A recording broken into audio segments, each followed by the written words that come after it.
Ada satu ahli falsafah yang namanya Socrates kata, wisdom begin in wonder.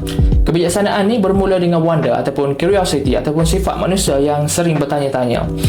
Aristotle, iaitu murid kepada Plato dan juga murid kepada Socrates, menulis bahawa falsafah ni bermula daripada manusia yang suka bertanya-tanya. Dan setiap penemuan besar dan juga setiap perubahan besar dalam dunia ni bermula daripada seorang manusia yang berani bertanya, kenapa manusia boleh mati walaupun kerana luka yang kecil? Lalu lahirlah ilmu anatomi hingga membawa kepada pembedahan moden kita pada hari ini.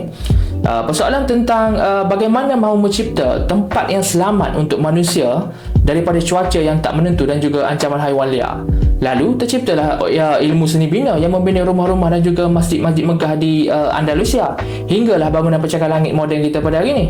Persoalan tentang bagaimana mempercepatkan perjalanan manusia di dunia. Lalu terciptalah basikal, motosikal dan juga kereta. So, semua ilmu dan juga inovasi yang ada pada hari ini bermula daripada seorang manusia yang berani bertanya why.